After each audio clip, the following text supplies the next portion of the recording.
Hi, my name is Pop. This is a reading of Chapter 14, New Wheels, from Billy-Bubba's Dumbass Texas Muffler Shop.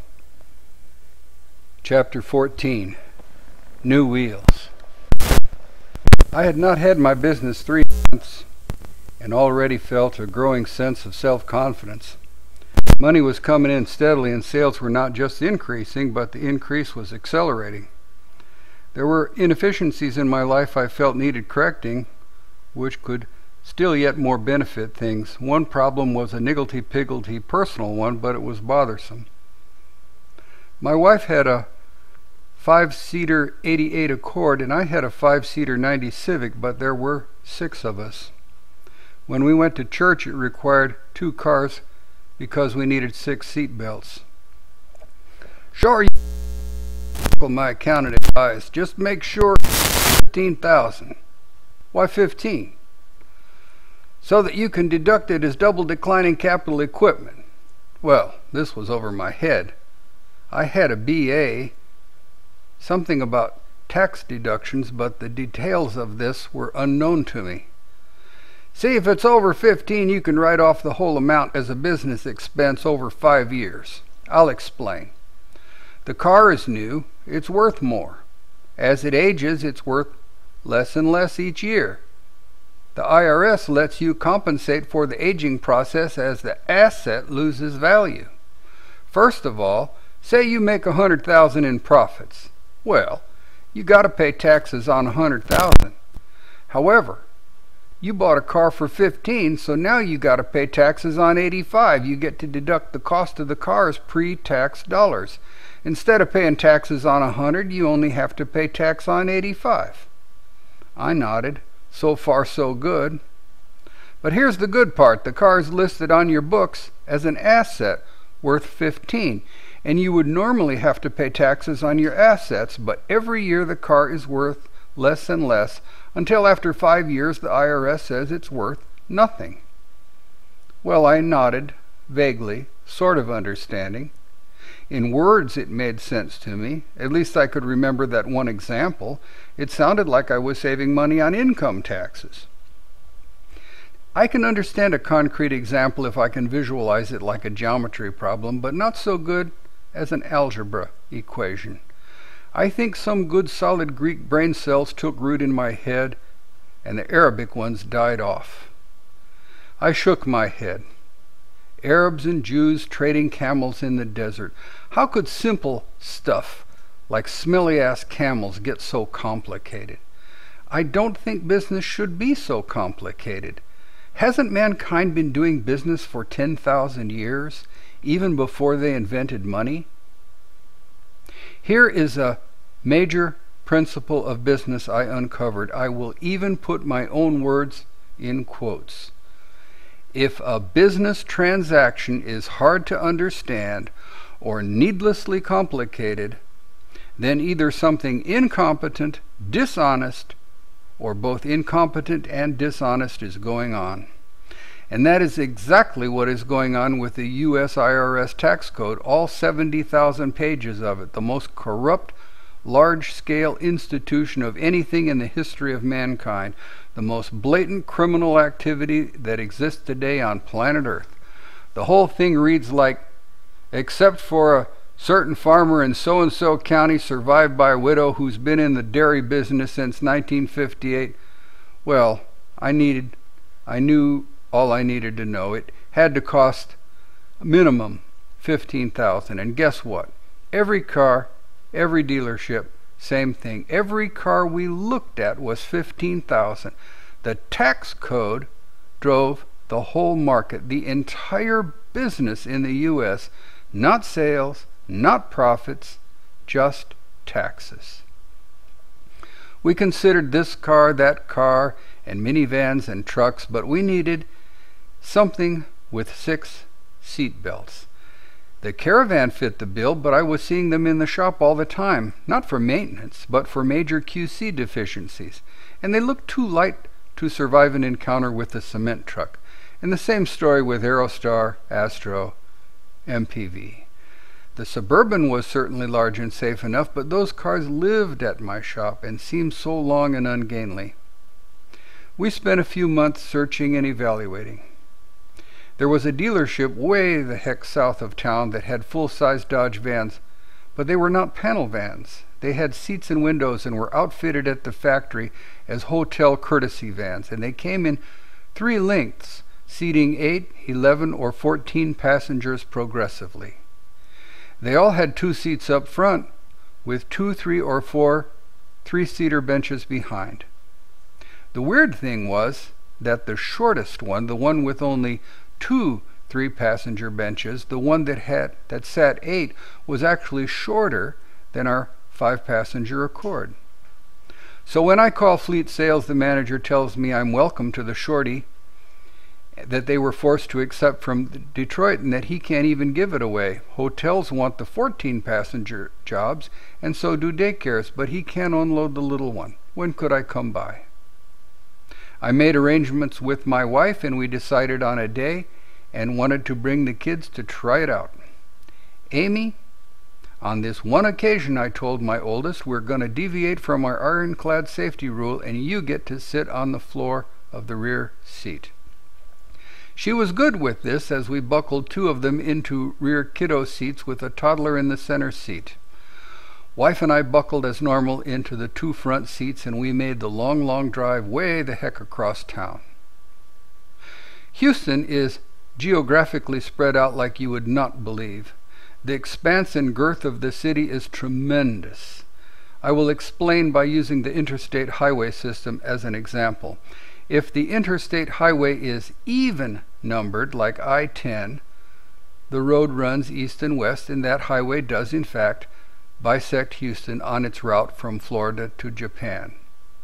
If the interstate highway is odd numbered, like I-45, the road runs north and south, and that highway does in fact bisect Houston on its route from Calgary, Ontario to Tierra del Fuego. If the interstate highway has 3 digits, like I-610, it is a loop, usually a circle around the downtown area, and in Houston this is exactly the case. But my shop, where we started, was on Loop 1960, which is a circle going around the Beltway Loop, which is a circle going around the I-610 loop. In fact, they are now building the Grand Parkway Loop around the 1960 loop, around the Beltway Loop, around the I-610 loop. So, you can see why we planned the activity. There are people in other parts of the U.S. who, when going on annual vacation, traveling through several states, getting gas several times, and overnighting at many a hojo, who spend less time on the road than a daily average Houston commute. It's worse than Los Angeles, worse than Mexico City, and it is worse than Tokyo. Our roads are also full of drunken Billy-Bubbas on their way to the titty bar, in 3/4-ton 4x4s driving with suspended or revoked licenses. So there we are. All is going well. On our way to evaluate the solution to our seatbelt problem when the rear right tire suddenly goes flat. It is approaching rush hour, and I am on the Pierce Elevated, a concrete car bridge built for some good excellent reason at $10 million per mile to lift traffic 500 feet above the pavement. I pull over to the concrete fence and stop. 18-wheelers whoosh 18 inches away at 80 miles an hour. Each time they do, the Honda sways like a sailboat, nearly lifting it with the wind over the guardrail. I maintain a calm mind and engage the flashers. Pull the emergency brake. I purse my lips and consider. There's a spare, the donut. I can do this. But safety first. What is the safest move? You guys stay here. I'll change the flat. It won't take long. I gingerly exit at a lull in the traffic and make for the trunk. I'm timing myself, planning for speed and accuracy. The trunk pops up and I scan for donut and jack. It looks intact, so I unspin the center wing nut of the donut, twirling it for speed. It's about off, and with the other hand grab at the donut to heft it out of the trunk, and it's flat.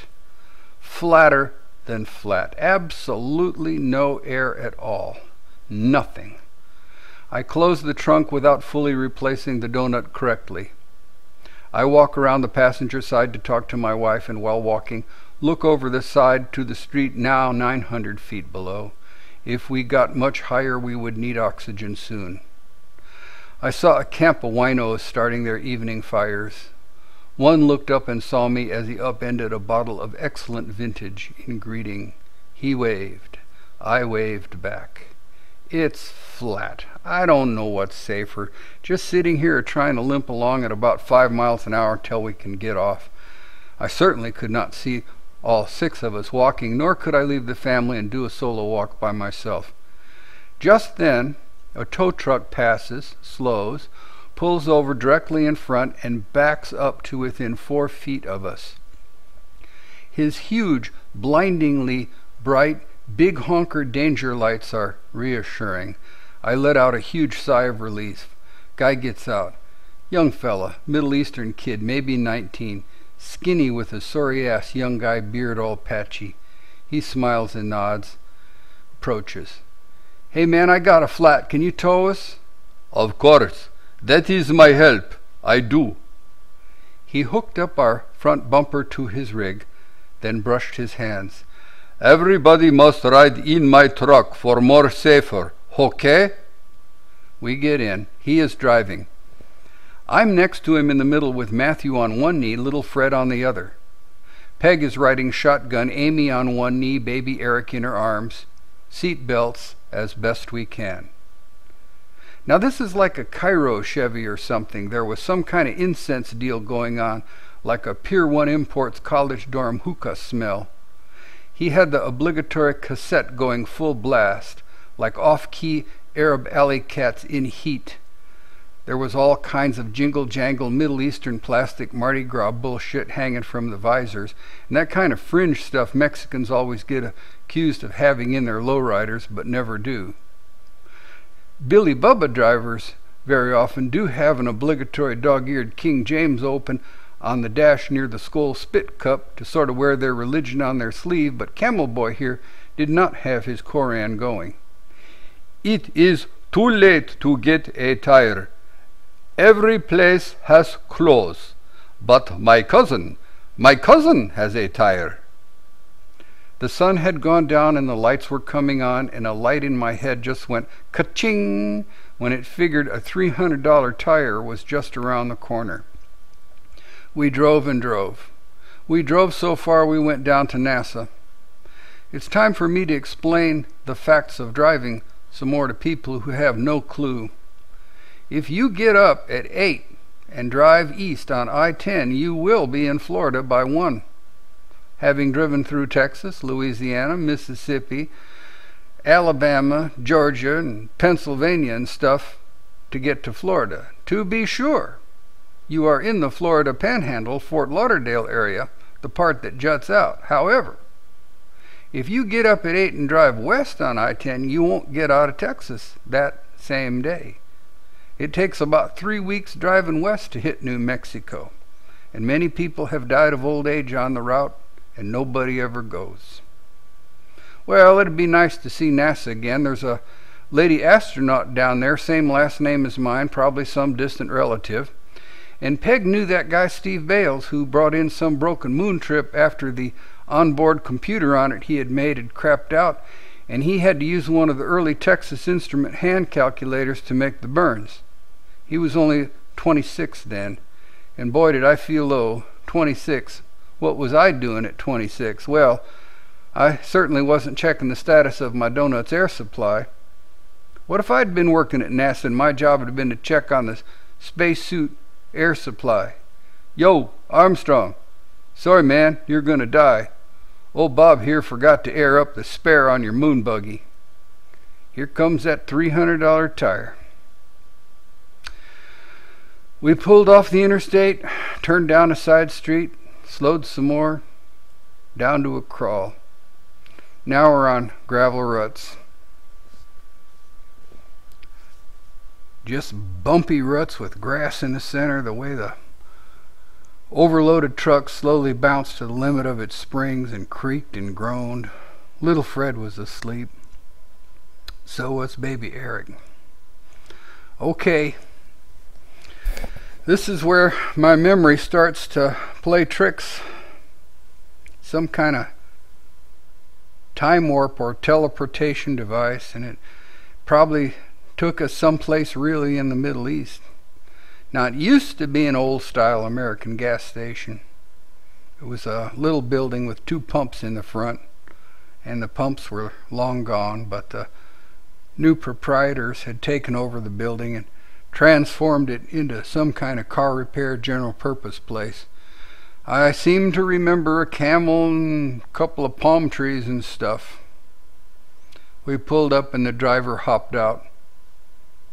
He exchanged some rapid-fire Arabic with an old guy. White beard and hat, long damn shirt tails.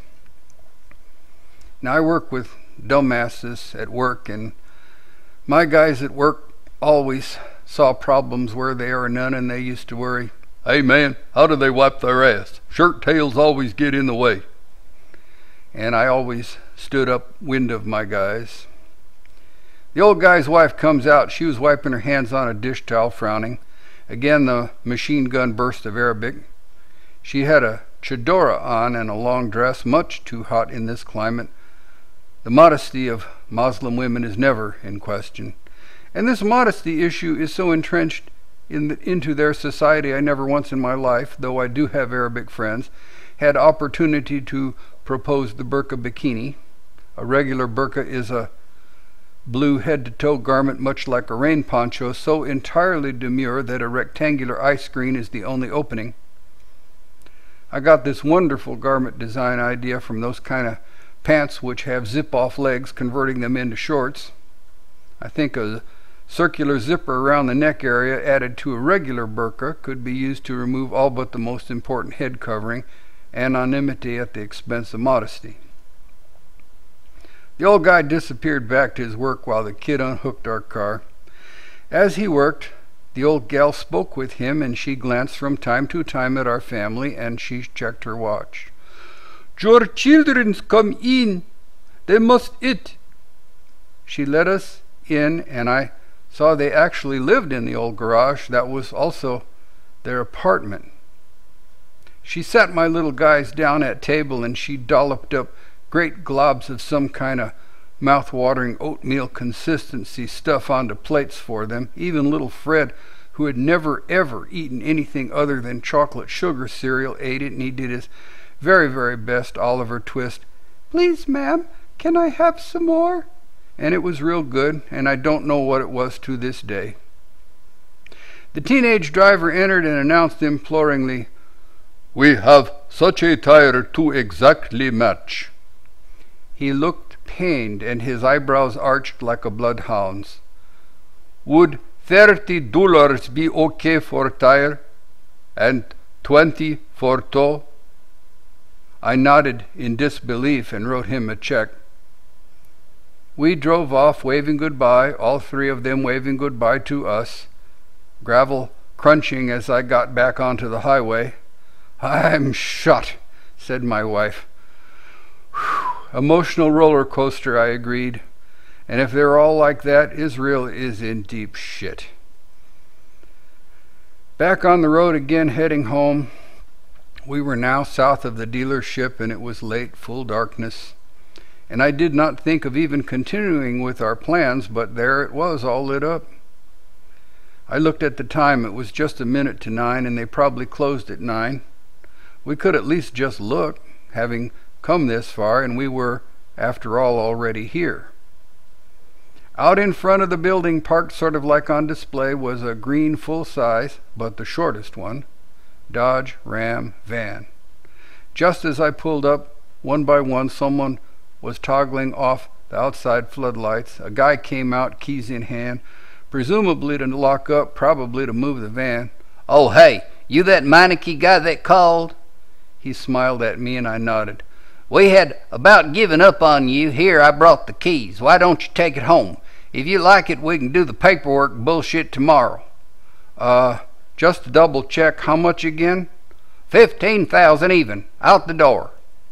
Well, it was perfect for us, and I put 250,000 miles on the 318, but the kids are grown and it only got 12 miles per gallon.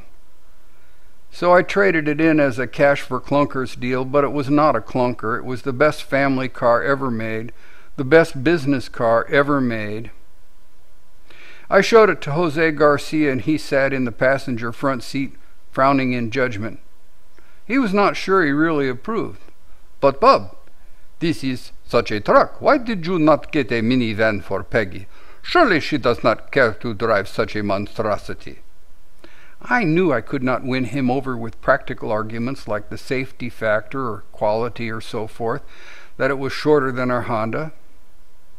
"Well, look how high we are." "That is true, but you cannot buy a car just because you can see well because of the high view." You misunderstand me. It's not the height. It's not the view." He waited. "It is because now everyone's head in the traffic surrounding us is at the same level as your ass. And that's the way it should be."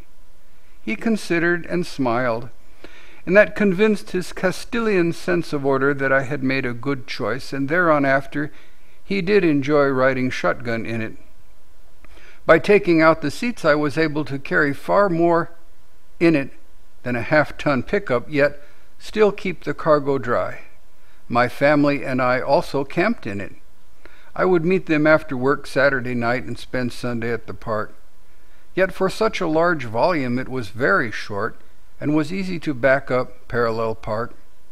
With 8 seats I hauled Cub Scouts and Sunday school trips, and if they were available again I would buy a new one. Today the Dodge successor is the imported Mercedes-Benz diesel Sprinter. Because of the 1962 chicken tax with $4,000 import duty, it is now $45,000. And Mr. Ford? Well, I've changed a gazillion catalytic converters and oxygen sensors on their vans. They require 4 converters and 4 sensors. No thanks. And as for GM, I refuse to purchase anything after the big union deal that was made for them, and I am very sad about that whole thing. We had to get another car when the Civic hit the 10-year mark, so we got a Sienna. It cost $20,000, so I felt okay, but my accountant frowned. "Oh man, you should have checked with me first. How much does it weigh?" "What's it weigh? It's $20,000. He shook his head. "They changed the rule. Now it's weight, not 15 grand. Ford trumped GM." He gave the details. "Ford paid their lobbyists to approach Congress and said people were abusing the company vehicle deduction and that they, as honest citizens, felt real bad about it. So they proposed changing the law so that only big damn dump trucks and stuff like that got deducted. Some senator probably grinned knowingly, took a favor, chomping on his cigar, and they changed the law." "Well, what's the deal?" "Navigators and Expeditions just barely squeak over the weight limit. GM stuff just barely below." "Oh no. Where does that leave me?" "Well, in a better place actually. You probably keep your vehicles longer than most businesses do. In your case, you get to deduct $3,000 a year forever. So, if you keep it 10 years, you get to deduct your $20,000 car by $30,000. Well, I was wondering why everyone was buying Navigators and Expeditions. Well, now you know. Well, this is my van. I only have a few pictures of it. I just found the pictures. I never intended to take pictures of it.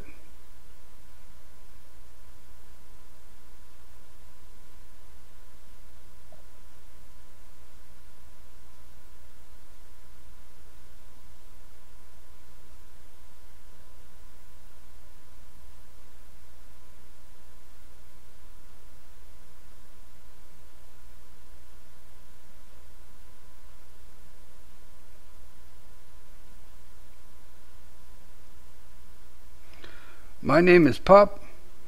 I thank you very much for listening. This was chapter 14. New wheels, Billy-Bubba's Dumbass Texas Muffler Shop. I have a whole bunch of videos on YouTube. Thank you very much.